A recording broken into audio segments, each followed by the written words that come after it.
हरे कृष्णा। सभी भक्तों का स्वागत है आज की भगवत गीता क्लास में।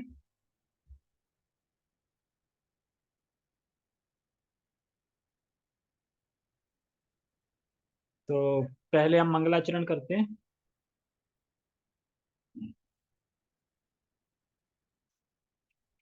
ओम अज्ञानतिमिरान्धस्य ज्ञानञ्जनशलाकया चक्षुरुन्मीलितं येन तस्मै श्रीगुरुवे नमः।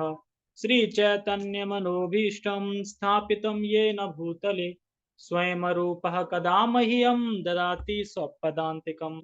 वन्देऽहं श्रीगुरो श्रीयुतापदकमलं श्रीगुरून् वैष्णवांश श्रीरूपं साग्रजातं सहगण रघुनाथान्वितं तं सजीवम् साधुवेतं सावधूतं परिजनसहितं कृष्ण चैतन्य देवं श्रीराधा कृष्ण पादान् सहगण ललिता श्री विशाखान्त विशांच। हे कृष्ण करुणा सिंधु दीन बंधु जगतपते गोपेश गोपिका कांता राधा कांता नमस्तुते। कांचन गौरांगी राधे वृंदावनेश्वरी वृषभानुसुते देवी प्रणमामि हरिप्रिये। वाञ्छाकल्पतरुभ्यश्च कृपा सिन्धुभ्य एव च पतितानां पावनेभ्यो वैष्णवेभ्यो नमो नमः। जय श्री कृष्ण चैतन्य प्रभु नित्यानंद श्री अद्वैत गदाधर श्रीवासादि गौर भक्त वृंद। हरे कृष्णा कृष्णा कृष्णा हरे हरे हरे राम राम राम हरे हरे। रामाय रामभद्राय रामचंद्राय वेदसे रघुनाथाय नाथाय सीताय पते नमः। नमां विष्णुपादाय कृष्णपृष्ठाय भूतले श्रीमते भक्तिवेदांता स्वामिनि इति नामिने। नमस्ते सारस्वते देवे गौरवाणी प्रचारिणे निर्विशेषा शून्यवादी पाश्चात्य देश तारिणे। हरे कृष्णा।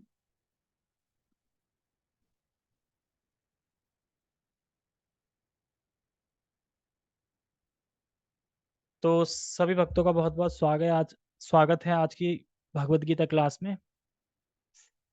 भगवत गीता यथारूप अध्याय 17 श्रद्धा के विभाग श्लोक क्रमांक 5 और 6। ये दो श्लोक हैं एक साथ दिखाई दे रहे होंगे। तो इनके ऊपर आज हम चर्चा करेंगे और इनमें बताया जाएगा कि जो आसुरी, तो भगवान यहाँ पे बता रहे हैं कि जो असुरी जो पूजा करते हैं, जो लोग असुरी पूजा तपस्या करते हैं, तो उनकी विधि के बारे में बता रहे हैं कि उनकी विधि क्या होती है पूजा करने की, तपस्या करने की। किस तरीके से विधि अपनाते हैं, किस तरीके से विधि मतलब करके करते हैं वो, ये चीज बताई जाएगी इन दोनों श्लोकों में। स्वरूप बताया जाएगा, कैसे करते हैं ये बताया जाएगा, सारा कुछ बताया जाएगा, तो बने रहिए। पहले हम श्लोक का उच्चारण करते हैं। अशास्त्र विहितम घोरम तप्यन्ते ये तपोजना दंभ अहंकार संयुक्ता कामरागा बलान्विता कर्ष्यन्तः शरीरस्थं भूतग्राममचेतसः मां चैवान्तः शरीरस्थं तन्विदध्यासुरनिश्चयान्। अशास्त्राविहितं घोरं तप्यन्ते ये तपो जनः दम्भ अहंकारसंयुक्ताः कामरागा बलान्विताः कर्यष्यन्ता शरीरस्थं भूतग्रामम् अचेतसः मां चैवान्तः शरीरस्थं तन्विदध्यासुर निश्चयान्। ठीक है, तो हम इनके पहले श्लोकों के अर्थों को समझेंगे। अशास्त्र विहितम घोरम, अशास्त्र विहितम यानी उसका शास्त्र में कोई निर्देश नहीं होता, मतलब उसके शास्त्र में कोई निर्देश नहीं होता, यानी वो अपने मन से तपस्या करता है। शास्त्र के हिसाब से कोई उसकी तपस्या नहीं होती है, सब अपने मन के हिसाब से उसकी तपस्या होती है। और कैसी तपस्या होती है तो कहते हैं घोरम। घोरम मतलब कि बहुत भयानक तपस्या करते हैं वो। भयानक तपस्या जैसे कि शिव को प्रसन्न करने के लिए ब्रकासुर एक राक्षस था, उसने तपस्या, असुर था, उसने तपस्या की थी। अपना मांस काट काट के चढ़ा रहा था। शिव जी कहते हैं, अरे भाई, मैं तो बेल और पत्र से और जल से ही संतुष्ट हो जाता हूँ, तुम ये सब क्यों अपना मांस काट रहे हो? तो इस तरीके से लोग खूंखार यानी घोर, घोरम तपस्या यानी बहुत घोर तपस्या करते हैं। तो कुछ लोग देखा है ना, अशास्त्र विहितम घोरम, घोरम मतलब कि कुछ लोग देखा है कि यहाँ से सरिया घुसेड़ेंगे, यहाँ निकालेंगे। तो ये हो गया ना घोर, मतलब कि कष्ट दे रहे हैं अपने शरीर को, जो कि 5 तत्वों से तुम्हारा शरीर बना है, आप उस शरीर को कष्ट दे रहे हैं। और उस शरीर को ही कष्ट नहीं दे रहे, उसे देखने वाले को भी कष्ट दे रहे हैं। होता है कि नहीं? बल तुम्हारे सामने अगर कोई चाकू घुसेड़े अपने आप में, तो तुम्हें कष्ट होगा कि नहीं होगा देखने में? ओहो! ऐसा क्यों कर रहा है? मतलब हमें भी दर्द फ़ील होगा साथ में। तो यानी दूसरों को भी कष्ट देते हैं। इस पंच तत्व से जो शरीर बना है, उसको भी कष्ट देते हैं, दूसरों को कष्ट देते हैं, और भगवान से हम बताएँगे कि मुझे भी कष्ट देते हैं। यानी परमात्मा को भी कष्ट होता है। तो ऐसे-ऐसे करते हैं ये। तो ये जो तपस्या है कि जीभ घुसे लेना, जीभ में सरिया डाल लेना या गाल में डाल लेना, या फिर अपनी पीठ को छील लेना, अपनी पीठ को पीठ पे वार करना, ये सारी जो तपस्या हैं, इससे आध्यात्मिक प्रगति नहीं होती। इससे आध्यात्मिक प्रगति की कोई नहीं है। भगवान ही कहता है, अरे यार, ये क्या कर रहा है? मैंने कितनी सरल विधि शास्त्र में बताई है, हरि नाम जप बताया है, लेकिन ये ना करके ये कर रहा है, तो दुःख दे रहा है कि नहीं दे रहा है? ओहो! इस तरीके से। तप्यन्ते ये तपोजना, तप्यन्ते ये तपोजना। तो इस प्रकार के लोग जो इस प्रकार की घोर तपस्या करते हैं, और कैसी करते हैं? घोर तपस्या करते हैं और शास्त्र रहित तपस्या करते हैं। शास्त्र में जो नहीं बताई गई है, वो तपस्या करते हैं। नीचे लाइन में कह रहे हैं, अच्छा, ये तो बता दिया कि पहले स्वरूप क्या है, कैसे तपस्या करते हैं, स्वरूप क्या है? स्वरूप का वर्णन हो गया। और अब बता रहे हैं, दंभ अहंकार संयुक्ता काम रागा बलान्विता। यानी तो आप बोल रहे हैं कि ऐसा क्यों करते हैं ये? मतलब ऐसी घोर तपस्या क्यों करते हैं? तो बोल रहे हैं, दंभ। इसलिए करते हैं कि ताकि लोग मुझे जानें कि मैं धार्मिक हूँ नहीं, पर धार्मिक रूप में जाना जाऊँ, इसलिए मैं ऐसे घोर तपस्याएँ करता हूँ ताकि लोग मुझे जानें, हाँ, तुम तो यार बहुत तपस्वी हो, इस तरीके से। तो इसलिए कह रहे हैं दंभा। और क्या कह रहे हैं? अहंकार, अहंकार मतलब कि मैं बहुत श्रेष्ठ हूँ। अहंकार होता है ना, मैं बहुत बढ़िया हूँ, मैं बहुत श्रेष्ठ हूँ। जैसे प्रभु जी आज जी बता रहे थे कि कुछ लोग अपनी बड़ाई अपने मुँह से ही करते हैं। प्रभु जी एक बार हिज ग्रेस प्रशांत प्रभु बता रहे थे कि वो यमुना में जा रहे थे स्नान करने, वृंदावन में थे, तो वहाँ पे एक व्यक्ति मिल गया, काला चश्मा लगा के रखा था। कह रहे, आप वही हो ना यूट्यूब वाले? यूट्यूब पे आप कथा करते हो, भगवत करते हो? तो प्रभु जी ने बोला, हाँ, हरे कृष्णा, हाँ, मैं वही हूँ। हम भी करते हैं, हम भी करते हैं, मतलब हमारा भी है। तो फिर कहता है, अच्छा, आपने पहचाना मैं कौन हूँ? मतलब मैं आपने पहचाना? तो कह रहा, नहीं पहचाना। तो उसने फिर अपना काला चश्मा नीचे किया। अब पहचाना? तो प्रभु जी ने बोला कि अभी भी नहीं पहचाना। तो फिर उसने चश्मा और नीचे किया, अब पहचाना? प्रभु जी कहते हैं, अभी भी नहीं पहचाना। तो उसका तो चश्मा उतार देता, अब पहचाना? प्रभु जी कह रहे हैं, मैंने दिल पे पत्थर रख के बोल दिया कि अभी भी नहीं पहचाना। तो कह रहे कि अरे, वहाँ पे द्वारका इस्कॉन में जब रामलीला, वहाँ पे रामलीला उधर हुई थी, तो मैं वहाँ पे हनुमान बना था। तो वो जी कह रहा, अब हनुमान बने थे तो मैं कहाँ से पहचान लूँगा, हनुमान बने थे तो, इस तरीके से। तो फिर वो बताते हैं कि मैं ये हूँ, मैं वो हूँ। तो मतलब कहने का ये है कि अगर हम कुछ लायक हैं, भगवान ने बनाए, तो हम उसका गुणगान करने लगते हैं। जबकि खुद का गुणगान करने से तुम्हारे अंदर जो गुण हैं, उनका क्षय होता है। और दूसरे के अवगुण का गुणगान करना, उससे क्या होता है, उसके अवगुण तुम्हारे तुम में आ जाते हैं। यानी खुद का गुणगान नहीं करना चाहिए और दूसरों के अवगुण का गान नहीं करना चाहिए। अवगुण मतलब द्वेष नहीं करना चाहिए, बुराई नहीं दिखानी चाहिए, दोनों ही नहीं करनी चाहिए। तो ये जो है ना दंभ, अहंकार दिखाना चाहते हैं, मैं कुछ हूँ, मैं धार्मिक जाना जाऊँ, इस तरीके से। और क्या कह रहे हैं? और कह रहे हैं, काम राग बलान्विता। तो इस प्रकार से इनकी तो इस प्रकार की भावना से युक्त रहते हैं, काम और राग, मतलब भोग की इच्छा, काम और राग, भोग की इच्छा से। और आसक्ति, और कह रहे हैं ना कि इसमें कह रहे हैं बल, काम राग बलान्विता। तो जिससे ये भोग करना चाहते हैं, काम राग रहता है, ये इनमें इतना बल कहाँ से आता है? तपस्या करने का बल कहाँ से आ रहा है? मतलब जो बल आता है ना, ताकत कहाँ से आ रही है? भगवान कह रहे हैं, वो बल भी मैं ही देता हूँ। क्यों देते हैं? अरे मांग रहे हो आप, इसलिए देता हूँ। मेरा इच्छा थोड़ी है कि आप सरिया यहाँ पे लगाओ। आप मांग रहे हैं, दे दो दे दो, मुझे दो, मुझे तो मुझे देना पड़ता है, आप मांग रहे हैं पीछे तो। जैसे देखो ना, कुछ कुछ भिखारी पीछे लग जाते हैं, दो दो दो दो दो दो दो, तो मानते ही नहीं है। तो अब ज्यादा ही क्रूर होगा, वो ना दे खैर, लेकिन फिर देना ही पड़ता है, वो माने हट ही नहीं रहा है पीछे इस तरीके से। तो ऐसे लोगों को, क्योंकि इनकी इच्छा होती है इसलिए देते हैं। और क्या कह रहे हैं, कर्षंता शरीरस्थम, कर्षंता शरीरस्थम भूतग्रामम चेतसा, अपने शरीर को बहुत कष्ट देते हैं, क्या ना, कर्यशंत मतलब करते हैं, मतलब अपने शरीर स्तंभ, अपने शरीर को, भूतग्राम चेतसा, यानी अपने शरीर को बहुत कष्ट देते हैं, शरीर में स्थित भूतों को कष्ट देते हैं। भूत तो यहाँ पे क्या है, भूत ग्राम। ग्राम मतलब एक गांव होता है, समूह होता है। मतलब ग्राम किसको बोलते हैं, जहाँ एक समूह हो, मतलब बहुत सारे घर बने हो, उसको तो गांव को बोलेंगे। एक घर बना हो तो उसे थोड़ी गांव बोलेंगे, तो यानी बहुत सारे समूह, तो उसको बोलते हैं। तो यानी भूत मतलब कष्ट देते हैं, तो भूत ग्राम मतलब जो पांच तत्व है ना, पृथ्वी जल अग्नि वायु, जैसे हमारा शरीर बना है, तो ये भूत ग्राम मतलब पूरा एक समूह, उसको कष्ट देते हैं। नहीं कष्ट देते हैं, यहाँ पे भाला निगाह रहे हैं, पीठ पे बार कर रहे हैं, या और तपस्या कर रहे हैं, अग्नि में खड़े हैं, या जो भी तपस्या कर रहे हैं, तो इससे कष्ट हो रहा है ना, शरीर को पांच तत्व उनको कष्ट दे रहे हैं, तो इसीलिए कह रहे हैं कर्षंता शरीरस्थम भूत ग्राम चेतसा, कष्ट देते हैं, यानी जबरदस्ती सुखाते हैं अपने शरीर को, जबरदस्ती जबरदस्ती की मेहनत करते हैं, सुखाते हैं। और कह रहे हैं कि माम चैवांता शरीरस्थम, और कह रहे हैं कि मैं जो मैं भी, मतलब मैं भी जो परमात्मा हूं, जो अंतर में स्थित हूं इसके, ये मुझे भी कष्ट देते। अब यहाँ पे बात आ जाएगा, अरे परमात्मा को कैसे कष्ट हो सकता है, परमात्मा तो निर्लिप्त रहते हैं, उनको तो हमारे सुख दुख से कोई मतलब ही नहीं है, वो तो इस शरीर में कुछ भी होता रहे उससे कोई मतलब ही नहीं, उनको तो परमात्मा को कष्ट कैसे होता है? कैसे कष्ट होता है परमात्मा को, परमात्मा निर्लिप्त रहते हैं, निर्लिप्त रहते हैं तो कष्ट कैसे होगा, स्वर्ग की योनि में तो भी परमात्मा खुश रहते हैं। हम्म।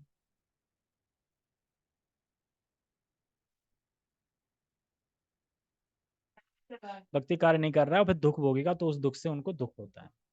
जैसे एग्जाम्पल इनके, आपको कहीं इनवाइट किया गया कि आपको सुंदर भोग बनाना है, मतलब प्रसाद बनाना है भगवान के लिए, ठीक है, आप गए, बहुत अच्छी आपने मेहनत करके, उसका वजह, मेहनत करके बहुत अच्छा प्रसाद बनाया आपने और दिया खाने वाले को, और वो ना खा के डस्टबिन में डाल दे, तो आपको कैसा लगेगा, यार इतनी मेहनत से मैंने बनाया, और मतलब खाता नहीं तो रख देता, छोड़ कोई और खा लेता, और ना खा के डस्टबिन में डाल दिया।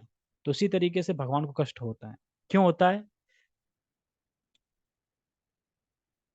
तो परमात्मा निर्लिप्त रहते हैं, फिर उनको मतलब अप्रसन्न करता है, मतलब जीव अप्रसन्न करता है, तो इस प्रकार की तपस्या करके वह भगवान की कृपा से वंचित रह जाता है, यानी इसीलिए भी कह रहा है, इसलिए भगवान अप्रसन्न हो जाते हैं, क्योंकि भगवान की कृपा मिल जाए, लेकिन भगवान की कृपा मिल नहीं पाती उनको, तो भगवान की कृपा से वंचित रह जाते हैं ऐसे लोग, तो इसलिए परमात्मा को कष्ट होता है कि ये कृपा मैंने सबको बांट रखी है, लेकिन ये कृपा ले नहीं पा रहा है, कृपा से वंचित रह गया। और अगर कृपा से वंचित रह गया है, तो उस कृपा की वजह से दुख भोगेगा, जाने कौन कौन सी योनि में जाएगा, नर्क जाएगा, क्या क्या सहेगा, ये सोच के दुख होता है। एक एग्जाम्पल से समझाते हैं, जैसे माता पिता हैं, अगर माता पिता की बात बच्चा ना माने, तो भले ही माता पिता दुख ना हो, बात नहीं मानी ना तो कोई बात नहीं, माता पिता दुख नहीं हुआ, ठीक है, नहीं मानी कोई बात, पर बच्चे को माता पिता की बात ना मानने से जो दुख होगा, उसकी वजह से, उस दुख की वजह से माता पिता को दुख होता है। समझ में आया? अगर माता पिता की बच्चे ने बात नहीं मानी तो ठीक है, नहीं मानी ना, तो दुख नहीं है, ठीक है, लेकिन बच्चे ने जो बात नहीं मानी, उस बात को ना मानने की वजह से जो दुख होगा, उसकी वजह से जो दुख होगा, उस दुख को सोच के माता पिता को दुख होता है। समझ में आया? उसी तरीके से परमात्मा को, क्योंकि वो गहन अंधकार में जाएगा, क्योंकि एक वैतरणी नदी होती है, तो बताते हैं कि जिसने अगर अपनी लाइफ में कभी गांव दान नहीं की है, तो वैतरणी नदी क्या है, मल मूत्र पस इत्यादि की बनी हुई होती है, मल मूत्र खून पस, ठीक है, तो वो पार करनी होती है। अब वो पार करनी होती है, तो वहां पे एक गाय होती है, गाय पार कराती है। अगर आपने गाय दान की होगी, तो वो गाय अपने पीठ पे बिठा के पार करा देगी।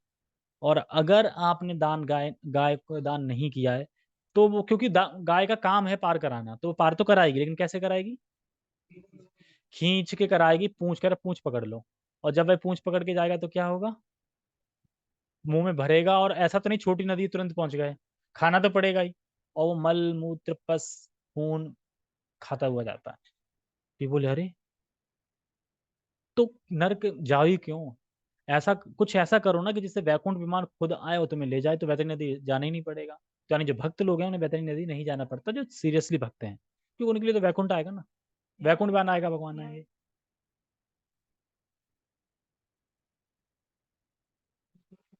हम्म। रास्ता यही है, लेकिन उसमें चीजें सपोर्ट वाली मिलेंगी ना सारी, अच्छा किया है तो। जैसे कि जैसे कि रेत के उसमें चलना पड़ता है, बालू पे। तो अगर किसी को चप्पल दाने दी होंगी, कुछ दिया होगा, तो तुम्हें चप्पल मिल जाएगी, तो कोई दिक्कत नहीं, आप चले जाओगे। ऐसे ऐसे जगह मिलती जहाँ पानी की जरूरत पड़ती, पीने की, पानी कभी पिलाया होगा तो पानी मिल जाएगा। ठीक है। कभी किसी को छत्र छाया दी होगी, यानी कपड़े कुछ वस्त्र दिए होंगे, घर का मतलब आश्रय दिया होगा, तो वहां पे क्या है कि पेड़ मिल जाएंगे जिस पे आप छाया पा सकते हो। तो बस ऐसे ही चलता है ना, और मारेंगे नहीं, यमदूत वगैरह मारेंगे नहीं, सही से ले जाएंगे। सही से ले जाएंगे मतलब वो अच्छे से ले जाएंगे, बिना कष्ट के पहुंच जाओगे आप इस तरीके से। फिर यमराज के वहां पहुंच जाओगे तो यमराज फिर डिसाइड करेंगे, अच्छा आपका ये पुण्य, ठीक है आप स्वर्ग जाओ, इस तरीके से। लेकिन भक्त का रास्ता अलग ही होता है। भक्त तो फिर यमराज भी उसे प्रणाम करते हैं, जो एक बार हरि का नाम बोलता है यमराज उसको प्रणाम करते हैं। तो वहां पे फिर बात ही नहीं, क्योंकि वो तो फिर बाईपास निकल जाता है, देखते हो तो ब्रह्मलोक से भी बाईपास निकल जाता है, ब्रह्मलोक देखते हो, कौन गया? अरे एक राजा हुए, वो चलेगा, अरे भगवान ने धाम प्राप्त कर लिया, हम तो यहाँ बटोरते रह गए पुआ पकौड़े। हाँ, वो धाम प्राप्त कर गए, पता नहीं कौन से राजा थे। तो वो धाम प्राप्त कर गए, हाँ परीक्षित महाराज, 7 दिन में धाम प्राप्त कर गए थे ना, कौन? परीक्षित महाराज, एक महाराज हुए, राजा हुए। अरे धाम प्राप्त कर लिया, हम तो यहाँ पे भाई पुए पकौड़े भंडारा करते रह गए देवी माता का, और वो चले गए। तो इसी तरीके से देवता भी सोचते हैं, अरे यार ये धाम चला गया, हम कब जाएं? क्योंकि धाम तो सभी जाना चाहते हैं ना, मतलब अगर जिसको पता चल गया है। तो देवता क्यों, कि देवता क्यों नहीं, क्योंकि इतना कुछ नहीं किया ना कि धाम जा पाए। इसलिए उन्हें सेवा में लगा रखा है कि ठीक है आप ये नौकरी करो, ये नौकरी करो। आखिर नौकरी भी तो बंधन ही है, नौकरी कर रहे हैं ना। जिस दिन नौकरी की पोस्ट हटा दी जाएगी, नीचे फिर आओगे। भगवान के धाम तो भक्ति करके ही जा सकते हैं, और कोई रास्ता। हाँ तो बिल्कुल। जैसे जैसे जब मनवंतर चेंज होता है तो सारी सरकारें चेंज होती हैं इंद्र की, जैसे यहाँ सरकार 5 साल में चेंज होती है, 5 साल में, वैसे वहां होती है, बस वहां टाइम ज्यादा है, यहाँ टाइम कम है। इस तरीके से। ठीक है, हम कहाँ पढ़ रहे थे? हाँ। तो इस तरीके से उसी प्रकार से भगवान को कष्ट देते हैं ये, कि मेरी बात नहीं मान रहा है। जो शास्त्र में मैंने कितना इजी सरल बताया, वो बात नहीं मान रहा है, मतलब मेरी बात नहीं मान रहा है, मतलब शास्त्र की बात नहीं मान रहा है, क्योंकि शास्त्र किसने दिए हैं? भगवान ने दिए। तो मेरी बात नहीं मान रहा है, और अपने मन घड़ंत से तपस्या कर रहा है, यहाँ गाल फाड़ रहा है, यहाँ पे ये कर रहा है, इस तपस्याएं कर रहा है, तो इससे उसकी चेतना परिवर्तन नहीं होगा, ये सोच के फिर भगवान को भी कष्ट होता है। तो ये इंसान परमात्मा को भी कष्ट देते हैं, उनको भी नहीं छोड़ते, सामने वालों को भी कष्ट देते हैं, शरीर को भी कष्ट दे रहे हैं, और परमात्मा को भी कष्ट दे रहे हैं। सामने वाले कष्ट नहीं हुआ, अगर तुम्हारे सामने कोई यहाँ से सरिया डाले, अगर अब मैं डालने लगूं, तो तुम्हें कष्ट नहीं हुआ देख के? होगा ना यार, अजीब सा लगता है ना, जब खेला वाले आते हैं तो वो चाकू वाकू निकाल लेते हैं, हर कोई देख भी नहीं पाएगा, चक्कर आ जाएंगे। तो हमें भी कष्ट होगा, तो वो सबको कष्ट देता है और सोचता है मैं तो ये सब करता है। ऊपर बताया उसके स्वरूप, दम्भ अहंकार, इस सब से। और लास्ट में क्या करें? तान विदध्य आसुर निश्चयान। और ये समझ लो, मतलब कह रहे हैं ये समझ लो, निश्चित रूप से समझ लो, ये असुर ही हैं, कोई और नहीं है, ये असुर लोग ही, ये सब जो ऐसा कर रहे हैं ना, ये सब असुर ही हैं। भले ही दिखावट में लग रहे हैं हीरो जैसे, इंजीनियर हो, डिग्री हो बहुत सारी, लेकिन हैं असुरी। ये भगवान कह रहे हैं निश्चय, हाँ, निश्चित रूप से असुर है। अर्थात अगर आप में कोई अच्छे गुण भी हैं, दिख भी रहे अच्छे गुण तथाकथित, फिर भी यही मानो कि असुर है। अगर अच्छे गुण भी कुछ दिख रहे हैं उनमें, तब भी वे असुर ही हैं। तो क्यों असुर है? क्योंकि शास्त्र के अनुसार तपस्या, या शास्त्र के अनुसार नहीं चल रहे हैं, इसलिए असुर है। क्योंकि जो शास्त्र के अनुसार नहीं चल रहा है, वह असुर ही है। या फिर बोल लो, जो विष्णु का उपासक नहीं है, वो असुर ही है। जैसे आज मैं तुलसी महिमा में सुन रहा था, तुलसी के बारे में, तो एक और बात पता चली। तुलसी को निर्वस्त्र नहीं रखना चाहिए, यानी तुलसी को हमेशा कपड़े में रखना चाहिए। देखा ना, इसको में कपड़ा रहता है। तो कपड़ा लाओ कहीं से भी, कंपनी से वाइट वगैरह कुछ भी लाओ, और उस टाइप से लाओ कि एक बार, या तो ऐसे मैं सोच रहा था कि चेन लगवा लो, जैसे कि ऐसे राउंड करके चेन लगा के, तो फिर ऐसे फिट हो जाएगी, कि ऊपर से तभी डाल नहीं पाएंगे, ऊपर से तो तुलसी ऐसे फैल गई ना, तो ऐसे कैसे डालेंगे? ऐसे करके चेन लगा के ऐसे डालो। हाँ गोल, हाँ गोल ही तो है। हाँ, तो नीचे से पहनाओगे, नीचे से करके। हाँ हाँ, तो उस तरीके से लाओ। और एक सीखा कि तुलसी की परछाई पे भी प्यार नहीं रखना चाहिए। और तुलसी को धूप में नहीं रखना चाहिए, और तुलसी को बाहर भी नहीं रखना चाहिए। अगर सर्दी है तो तुलसी को बाहर ओस में नहीं आना, तुलसी पे ओस नहीं आनी चाहिए। मतलब अगर बाहर रखोगे तो ही तो ओस आएगी, अंदर रखोगे तो नहीं आएगी। ओ, हाँ। और तुलसी धूप में रख रहे हैं, जैसे कि आज धूप में रह गई, अब मैं बोल गया था तुमसे कि अंदर रख देना, वो बात अलग घंटे की, ये नहीं कि पूरे दिन बाहर ही रखी हैं। बिल्कुल ऐसे बाहर अपन भी रहते हैं क्या पूरे दिन बाहर? तो सोचो, वो भी तो एक व्यक्ति की तरह ट्रीट कर रहे हैं ना हम उनको, एक पेड़ की तरह ट्रीट थोड़ी कर रहे हैं। इस्कॉन में रखते हैं तो यहाँ भी रखनी चाहिए, ठीक है। ओके। क्योंकि तुलसी बहुत महिमा, तुलसी की परिक्रमा करने से ही गौ हत्या जैसे, ब्रह्म हत्या जैसे पाप नष्ट हो जाते हैं। बहुत है। टेक्स्ट पढ़ते हैं, सबके ये आएगा। क्यों नीचे रख लिया करो, मतलब बीच में रख लिया करो ना, उठा के रख लिया करो, उठा के रख लिया करो ना, परिक्रमा करके फिर रख दो। हाँ हाँ। वो तो इमरजेंसी, वो जो है ना, वो ऐसे है इमरजेंसी के लिए कि कहीं जगह नहीं है, अब रोज, अब घर में है तो अब रोज वो नहीं करना, ये इमरजेंसी के लिए होता है। फेरी, फेरी लेके रख लो, मतलब जब आरती करो ना तो बीच में रख लो, ऐसे रख लो कि परिक्रमा लग जाए, ऐसी जगह रख लो, फिर आरती करके फिर वापस में ही रख दो एज इट इज, इस तरीके लिए। हाँ, कुछ स्टूल स्टूल लाना पड़ेगा। ठीक है, अनुवाद पढ़ते हैं। जो लोग दंभ तथा अहंकार, दंभ मतलब घमंड, और अहंकार मतलब मिथ्या अहंकार से भरे हुए होते हैं लोग, ऐसा करके भरे हुए लोग होते हैं ये मिथ्या अहंकार से,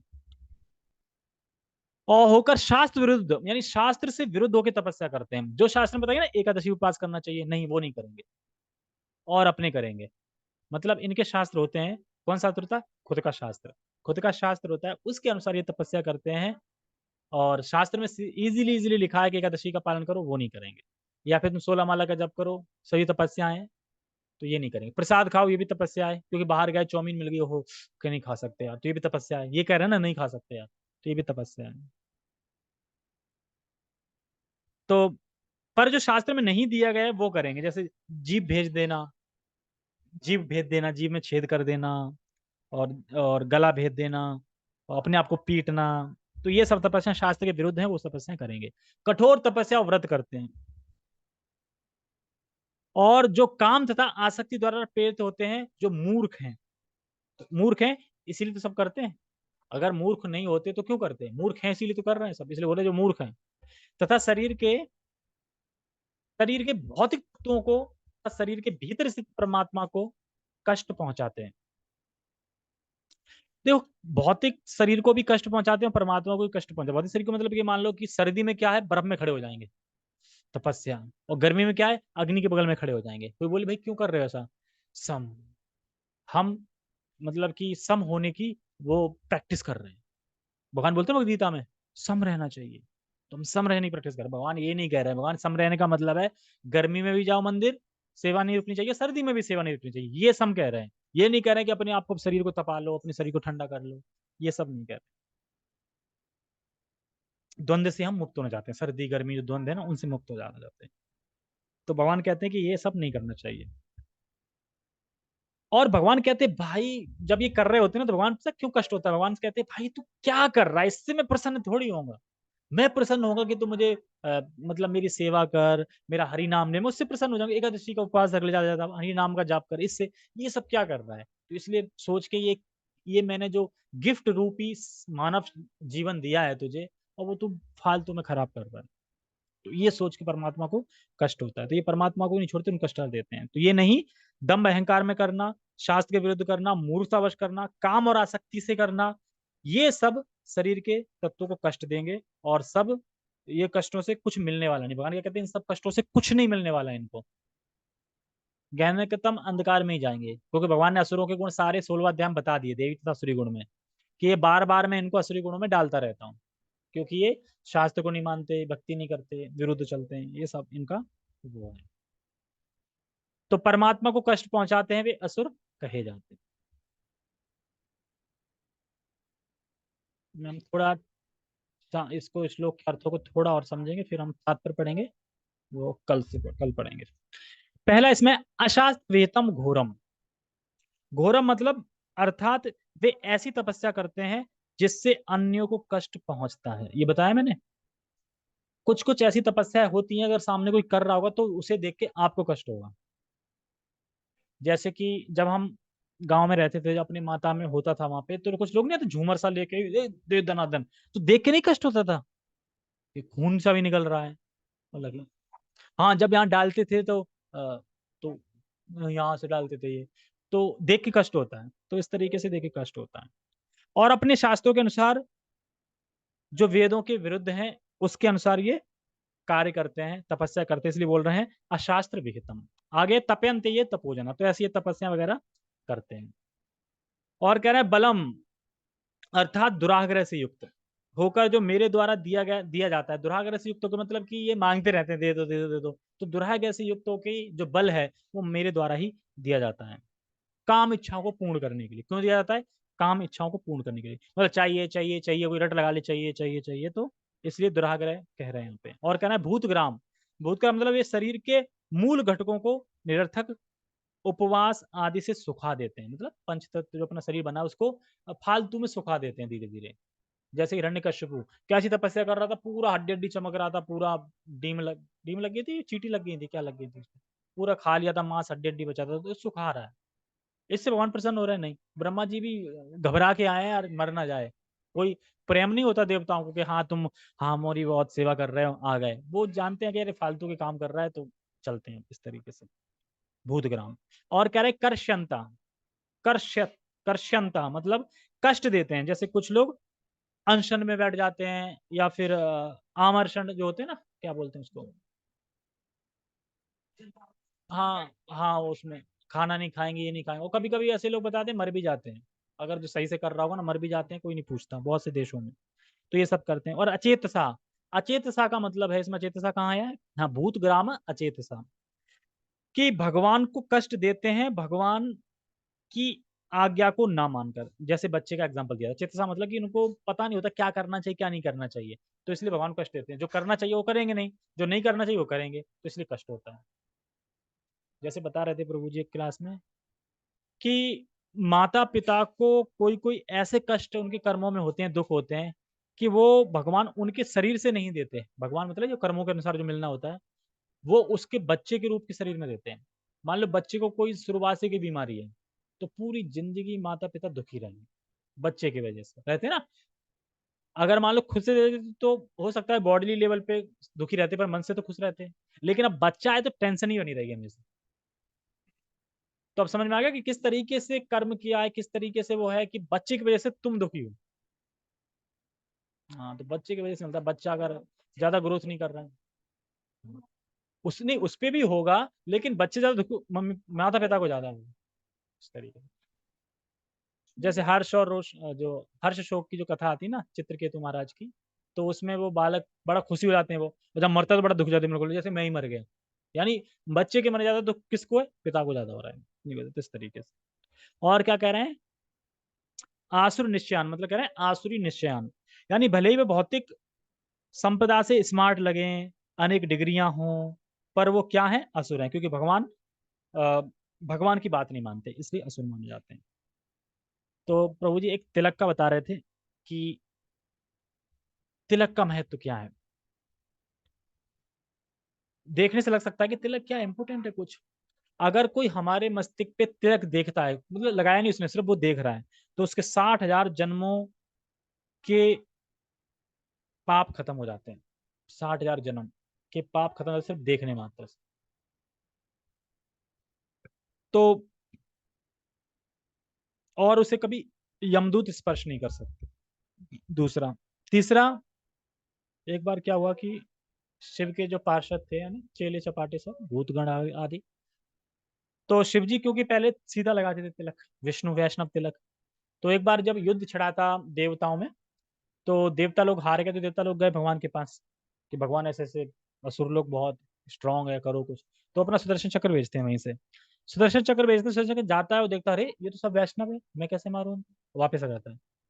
तो अब देखो कि तिलक का कितना महत्वपूर्ण है, मतलब कि सुदर्शन चक्र भी लौट के आ गया। फिर वो शिव के पास जाते हैं और बोलते हैं कि देखो आप अपने ना जो तिलक का स्टाइल चेंज करो, वेशभूषा अपनी चेंज करो, तिलक का स्टाइल करो, फिर ऐसे कर लो। तो ऐसे करो। तो फिर वो ऐसा जब करते हैं तो फिर उनके अनुयायी भी करते हैं, क्योंकि वो तो चेले चपाटे वही करेंगे, और फिर वो उन पे जीत पाते हैं। तो इस तरीके से बहुत अर्थ है। प्रभु जी तो एक हास्य पद हम बता रहे थे कि जो त्रिकोण तिलक होता है ना, ये जब तुम लगाओगे तो क्या बोल रहा है, नहीं। सर ये बोलेगा नहीं मत लगाओ, और ये लगाते हैं तो क्या बोलेगा, हाँ लगाओ। ऐसे लगाते हैं ना, या नहीं लगाओ, और ऐसे नहीं नहीं लगाओ। सर मना करता है साहब। तो शिव का तिलक है। तो ये सब बता रहे हैं। तो ये सब लोग हैं ना जो असली लोग, ये सब अपने मन से पूजा करते हैं। मन मतलब मन से पूजा करते हैं, मतलब मन की सुनते हैं। कोई बोले मन की सुनते हैं, हम तो पीढ़ी दर पीढ़ी अपने बाबा दादा की सुनते हैं। अरे बाबा ने जो कर रहे थे, बाबा ने भी तो सुना होगा ना, तो जिसने बोला होगा उसने अपने मन से ही बोला होगा। तो मन से ही माना जाएगा ना, तो टोटली चला रहा है अपने मन से ही चला रहा है। तो मन से ही करते हैं ये मतलब। ये तो कर्मकांड में है ना, कि देवताओं की पूजा यज्ञ वगैरह कर्मकांड में है सब। जैसे संतोषी माता का व्रत किया, ये मन से ही आया है। किसी ने किया होगा, कुछ फायदा मिल गया होगा, उसे कर्मों के हिसाब से मिला होगा फायदा, उसने सोच लिया इसकी वजह से मिला है, और फिर कुछ टीवी वालों ने कर दिया तो हो गया। लेकिन सिर्फ 9 माताएं हैं जो कि कृष्णा बुक में आती हैं, जिनकी पूजा नवरात्रि के रूप में ये होती है, जो हो रही है इस तरीके से। हाँ पूजा होगी। तुम दासी हो, तुमने ये जो कार्य किया है इससे तुम पूजित रहोगी। जो लोग मेरा नाम नहीं लेंगे, और जो लोग मतलब भक्ति में बिल्कुल कार्य नहीं करेंगे, वो सब तुम्हारे अंडर में रहेंगे। तुम उन पे शासन करोगे, तुम्हारी देखभाल करेंगे, सब तुम्हारी पूजा करेंगे। तो कर रहे हैं ना सब उन्हीं की पूजा। जो भक्ति नहीं कर रहा वो किसकी कर रहा है। हाँ लेकिन आगे चल के फायदा होगा, आगे चल के आगे चल के फायदा होगा। अविधि पूर्वकम है ना, विधि तो यही है ना, भगवान की करनी चाहिए। हाँ मूर्ख है, मूर्ख इसलिए बता रहा है कि अविधि पूर्वकम। हाँ पूज जाओगी तो कौन कौन पूजेगा, मूर्ख ही पूजेंगे ना, जो मेरे भजन नहीं करेंगे, जो मुझे नहीं जानते, जो वही पूजेंगे। तो वही पूज रहे हैं इस तरीके से। मूर्ख का मतलब, मूर्ख कहने का मतलब वो मूर्ख नहीं है। मूर्ख का मतलब ये है कि अगर तुम भगवान की पूजा करो तो भगवान बुद्धि भी देंगे, कैसे तुम मेरे पास आ सकते हो, सब कुछ देंगे। अरे जो आप माता से मांग रहे हो, जो मिलेगा वो मैं भी तो दे सकता हूँ, और मेरे देने से फायदा क्या है, मैं दूंगा तो प्लस दूंगा भी और प्लस बुद्धि भी दूंगा। और ये लोग सिर्फ देंगे और बुद्धि नहीं देंगे और क्षणिक देंगे। तो इसलिए